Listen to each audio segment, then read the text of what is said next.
경기도의 코로나19 신규 확진자가 5만 574명 발생해 전날보다 3만 4천여 명 줄어들며 확산세가 주춤하고 있습니다. 김원기 전 경기도의회 부의장이 28일 의정부 시장에 공식 출마를 선언했습니다.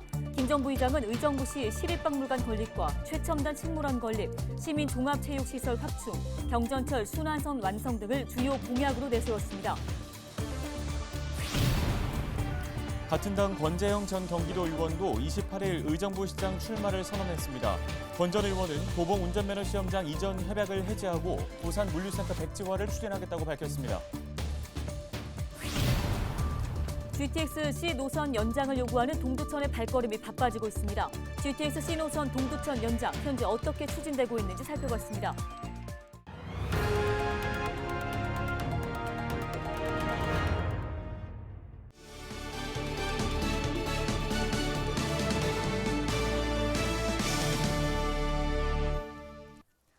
시청자 여러분 안녕하십니까? 헬로티비 뉴스입니다. 경기도의 코로나19 신규 확진자가 5만 574명 발생해 전날보다 3만 4천여 명 줄어들며 확산세가 주춤하고 있습니다. 도내 신규 확진자는 지난 16일 18만여 명으로 정점을 찍은 뒤 평일 8만 명대에서 13만 명대, 주말에는 5만 명대에서 8만 명대를 유지하고 있습니다. 시군별로는 고양시가 4,403명으로 가장 많고 의정부가 1,437명, 양주 702명, 포천 342명, 동두천 316명, 연천 175명을 기록했습니다. 재택치료자는 48만 1천여 명으로 전날보다 2만 8천여 명이 줄었으며 중증 환자 병상 가동률은 67.3%로 전날보다 3.2%포인트 올라갔습니다.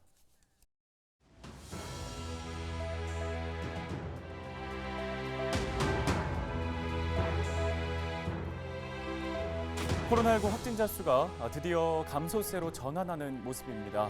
28일 0시 기준 신규 확진자는 18만 7천여 명으로 무려 25일 만에 20만 명 아래로 떨어졌는데요.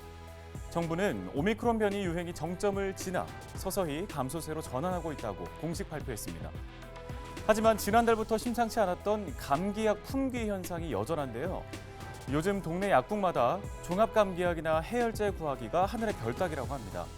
특히 어린이용 시럽 감기약은 찾기가 더 어렵고요. 호흡기 질환 전문 의약품도 품절되면서 처방까지 바뀌는 사례도 있다고 하는데요. 코로나19 재택치료 환자가 180만 명을 넘어선 데다 일부 소비자들이 사재기를 하기 때문인 것으로 보입니다. 이에 정부는 감기약 생산 확대 등 부랴부랴 긴급 대책을 내놨습니다. 제약사의 24시간 공장 가동을 독려하고 직원들이 주 52시간 이상 일을 할 수 있도록 규제까지 풀었지만 주문 물량을 따라가기에는 역부족인 상황입니다. 지난달부터 확진자가 집에서 스스로 관리하는 재택치료로 방역 지침이 바뀌면서 사실 이 같은 현상은 예고됐다고 볼 수 있겠죠. 결국은 마스크와 자가검사 키트에 이어서 이제는 감기약 대란까지 되풀이된 건데요. 방역 당국의 뒤늦은 대처가 현장의 혼란을 키우고 있다는 지적이 나오는 이유입니다. 지금까지 데일리 브리핑이었습니다.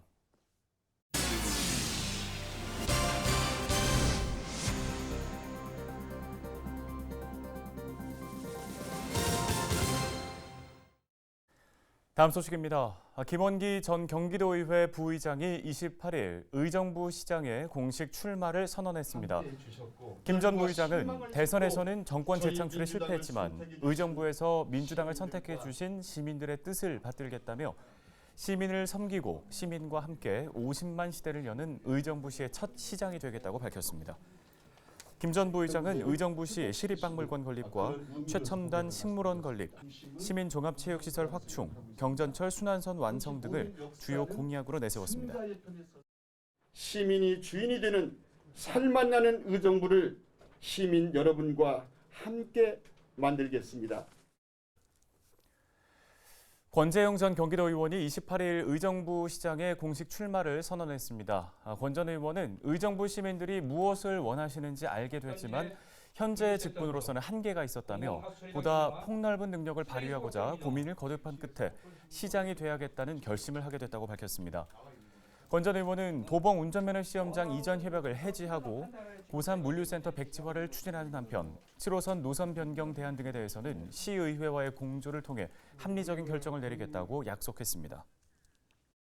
시민이 행복한 도시, 그리고 머물고 싶은 도시, 시민이 주인인 의정부시가 될 수 있도록 저 권재형 혼신의 힘을 다하겠습니다.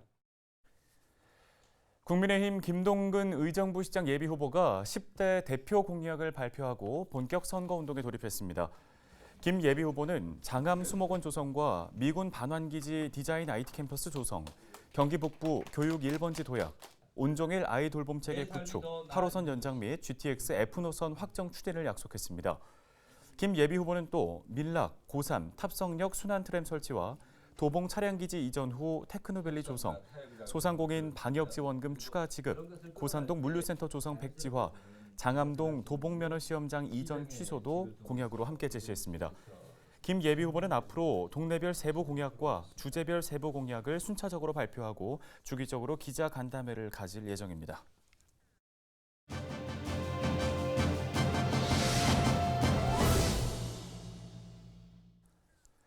GTX 신호선 연장을 요구하는 동두천의 발걸음이 바빠지고 있습니다. 기본 계획 안에는 빠졌지만 대통령 당선인 공약에 신호선 연장이 포함된 만큼 현실화 여부에 관심이 쏠립니다. 네, 동두천시 교통행정과 정영만 과장을 전화 연결해서 관련 이야기 나눠보겠습니다. 과장님 안녕하십니까? 예, 안녕하세요. 교통행정과장 정정만입니다. 예, 저희 앞서 전해드린 것처럼 GTX C 노선 동두천 연장이 이제 많은 관심이 모이고 있는데요. 10만 명이 넘는 분들이 서명을 해주신 걸로 알고 있습니다. 자, 서명부를 청와대와 국토부에 전달한 것으로 알고 있는데요. 중앙부처의 반응이 나온 게 있습니까? 서명부는 동천시의 GTX 신호선 연장을 강력히 요구한다는 시민들의 의지 표현이었습니다. 국토교통부에서는 동천 연장 신호선 사업은 시 종점이 변경되는 사업으로 향후 선정되는 민간 사업자의 지자체와 협의하여 추진하거나 별도 사업으로 추진해야 한다는 원론적인 답변을 공문을 받았었습니다. 네, 국토부가 원론적인 견지를 반복하면서 동두천시와 평택시의 공조에도 이목이 쏠리고 있는데요. 이 지자체 간의 공조가 문제 해결에 좀 효과적으로 작용할 거라고 보십니까? 그동안 부시장님께서 여러 차례 평택시를 방문해서 GTX 신호선 업무 추진 경과 및 전략을 공유해왔으며 GTX 신호선이 연장될 때까지 지속적으로 협력해 나갈 것을 약속한 바 있습니다. 국토교통부와 사업 시행자를 상담이 있어 각 시가 개별적으로 대응해 나가기보다는 양시 협력과 공조를 통해 함께 대응해 나가는 것이 효과적일 것이라고 판단하고 있습니다. 네, 현실화될지 여부에 이제 지역의 고민과 기대가 모여 있는데요. 현실화시키기 위해서 시에서 하고 있는 노력들이 또 있을까요? 예, 앞으로 GTX 신호선 연장을 조기에 확정하기 위해서는 국회와 국토교통부의 동향을 계속해서 주시해 나갈 것입니다. 그리고 국토교통부와 우선 협상 대상자인 현대건설 컨소시엄이 상반기 중에 협약을 체결하여 사업 시행자로 선정되면 좀 더 적극적으로 동천 연장의 필요성을 어필할 예정입니다. 구체적인 방안으로는 GTX 신호선 연장 운행에 따른 기술 용역과 환승센터 건립 등 GTX 이용객 편의를 위한 용역을 추가적으로 계획하고 있습니다. 네, 사업 시행자가 결정되면 더 적극적으로 나설 계획이라고 말씀하셨지만 한 발 빠르게 우선 협상 대상자인 현대건설과 만나신 걸로 알고 있습니다. 어떤 얘기들이 오갔습니까? 사업 시행자가 아니기 때문에 우선 협상 대상자이기 때문에 조금 깊숙한 정보를 저희한테 제공하는 거를 아직까지는 자격이 없기 때문에 꺼리고 있는 상황이거든요.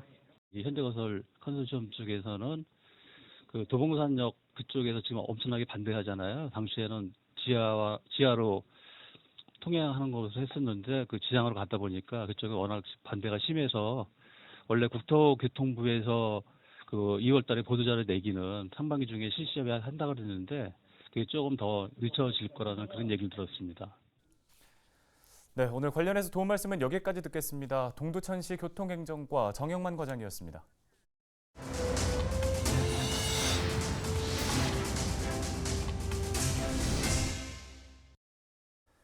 네, 다음은 주간 경기도 시간입니다. 최근 수도권에서 스텔스 오미크론이 크게 증가하면서 우세종이 되는 모습입니다. 네, 한편 지난달 양주 채석장 매몰 사고로 3명이 숨졌지만 여전히 경기 북부 지역 채석장의 안전 불감증이 심각한 것으로 나타났습니다.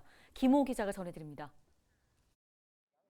오미크론 변이 중 전파력이 높은 속칭 스텔스 오미크론이 수도권을 중심으로 급증하면서 국내 점유율 50%를 넘어 우세종이 됐습니다.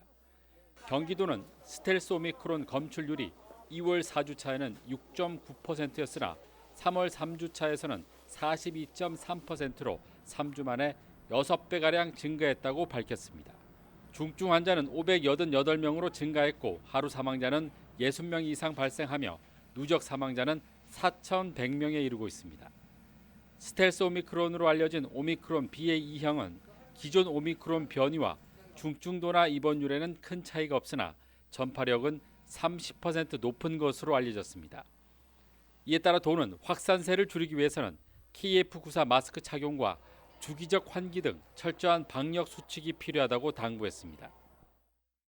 3명이 숨진 양주 채석장 매몰 사고가 발생한 지 한 달이 넘었지만 경기 북부 지역 채석장 기업의 안전 불감증이 여전히 심각한 것으로 나타났습니다. 경기도 북부 소방재난본부는 지난 14일부터 25일까지 대형 토속 채취 허가 단지 10곳에 대한 소방 안전 수사를 실시해 위험물 시설 및 자격 기준과 소방 시설 관리 위반 등 5곳에서 19건의 위반 사항을 적발했다고 밝혔습니다. 적발된 19건에 대해서는 입건 및 과태료 부과, 행정명령이 내려질 예정입니다. 북부소방재난본부는 채석장은 소방차 접근이 어려운 험준한 곳에 위치해 있고 단기간 많은 윤활유를 사용하는 등 소방안전관리에 체계적인 관리가 요구된다고 밝혔습니다. 허위 매물을 올려놓은 것으로 의심되는 중고차 사이트가 무더기로 경기도에 적발됐습니다. 경기도는 온라인 중고차 판매처 303곳을 점검해 허위 매물을 판매한 것으로 의심되는 사이트 10곳을 적발했다고 밝혔습니다. 이들은 정상 가격보다 저렴한 가격에 차량을 판매한다고 광고하고 실제로는 연식과 주행거리가 다른 차량을 판매한 것으로 드러났습니다. 도는 적발된 사이트 운영자에 대해 형사 고발을 검토하고 있습니다. 국내 유일의 독립야구 대회인 독립야구단 경기도 리그가 연천 미라클과 성남 맥파이스의 개막전을 시작으로 막을 올렸습니다. 올해로 4년째를 맞은 독립야구단 경기도 리그는 연천 미라클과 포천 몬스터 등 6개 팀이 참가해 오는 10월까지 팀당 40경기씩 모두 120경기를 치르게 됩니다. 리그 결과 2위와 3위 팀이 플레이오프를 벌여 승리한 팀이 1위 팀과 5전 3승제로 우승팀을 가리게 됩니다. 독립야구단 경기도 리그는 지난해 우승팀인 광주 하이에나들이 해체됐지만 포천 몬스터가 새롭게 창단됐고 시흥 울브스가 가평 웨일스로 연고지를 이전해 재창단하면서 6개 구단 체제를 유지하게 됐습니다. 경기도는 프로리그에 진출하지 못한 선수들을 위해 지난 2019년부터 독립야구단 리그를 지원하고 있으며 지금까지 모두 14명의 선수가 프로 진출에 성공했습니다. 헬로티비 뉴스 김호입니다. 의정부시가 중대재해처벌법 시행에 따라 관련 대응팀을 설치해서 운영한다고 밝혔습니다. 시는 안전총괄과의 기존 건설안전진단팀을 중대재해예방팀으로 명칭을 변경하고 인력을 증원했습니다. 중대재해예방팀은 안전관리자와 보건관리자를 포함해 총 7명으로 구성됐고 중대재해 발생 시 재발방지 대책 수립 등의 역할을 맡습니다. 중대재해처벌법은 종사자의 산업재해 예방을 위해 법인 또는 기관 단위에서 안전 및 보건에 관한 체계적인 관리 시스템을 갖추도록 제정된 법률로 지난 1월 27일부터 시행되어 왔습니다. 경기도 주택도시공사가 연천군과 함께 조성한 연천 BIX 내 산업용지를 공급합니다. 공급 토지는 분양용지 9필지와 임대용지 11필지 등 모두 20필지입니다. 분양 가격은 3.3제곱미터당 83만 원대로 인근 산업단지보다 저렴하며 임대용지는 조성 원가의 10%를 임대보증금으로 하고 3.3제곱미터당 연간 8만 원의 임대료를 내야 합니다. 접수는 다음 달 11일부터 사흘간 의정부에 위치한 경기주택공사 균형발전처에서 실시하고 입주 심사를 거쳐 5월 6일 대상자를 선정할 예정입니다. 오늘 저희 헬로티비 뉴스가 준비한 소식은 여기까지입니다. 네, 시청해주신 여러분 고맙습니다.